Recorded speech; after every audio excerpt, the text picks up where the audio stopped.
CM Dhami ने आपदा राहत कार्यों की समीक्षा बैठक की है। मुख्यमंत्री पुष्कर सिंह धामी ने सीएम आवास में उच्च स्तरीय बैठक की और उच्च अधिकारियों और समस्त जिला अधिकारियों और पुलिस विभाग के साथ आपदा राहत कार्यों की समीक्षा बैठक की गई है।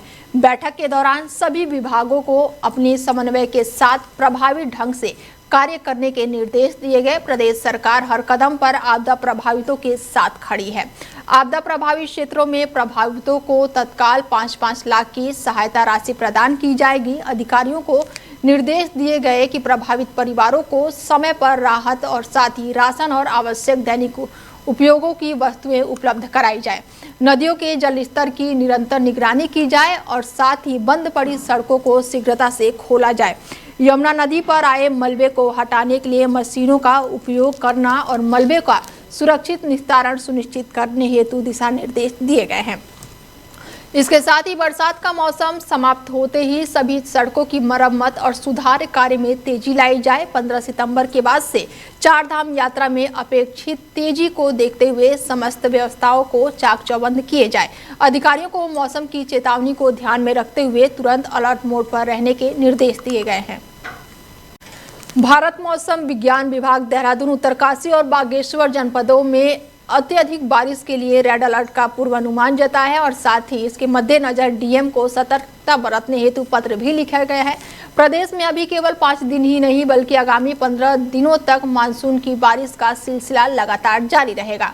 मौसम विभाग भी अब मानसून का मिजाज नरम पड़ने का इंतजार कर रहे हैं।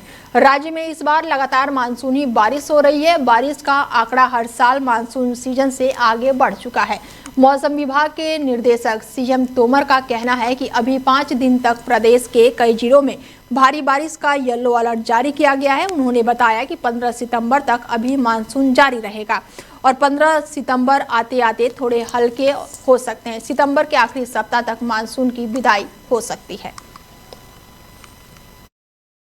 हरिद्वार के रिहायशी इलाकों में लगातार मगरमच्छ निकल रहे हैं। वन प्रभाग की टीम ने 15 मगरमच्छों का रेस्क्यू किया है। हरिद्वार के निचले इलाकों में नदी का जलस्तर बढ़ने से जल प्रवाह से साथ साथ जलभराव होने के कारण मगरमच्छों का मानव बस्तियों में घुसने का कई मामले अब सामने आ चुके हैं। पिछले 2 महीनों के दौरान हरिद्वार वन प्रभाग की टीम ने 15 मगरमच्छों को सफलतापूर्वक बचाया है और उन्हें फिर छोड़ा गया है।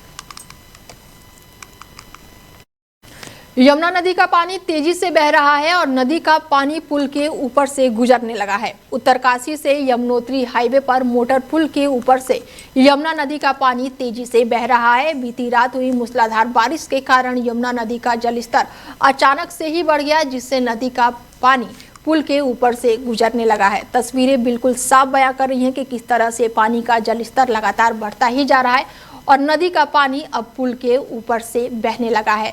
उत्तरकाशी से यमुनोत्री हाईवे पर मोटर पुल पर ये तस्वीरें हैं, जहां पर तस्वीरें साफ बयां कर रही हैं कि किस तरह से आपदा से घिरा हुआ ये इलाका हो गया है। यमुना नदी का पानी अब तेजी से लगातार बह रहा है और अचानक से बाढ़ जैसी स्थिति बन गई है, जिससे नदियों का पानी पुल के ऊपर से गुजरने लगा है।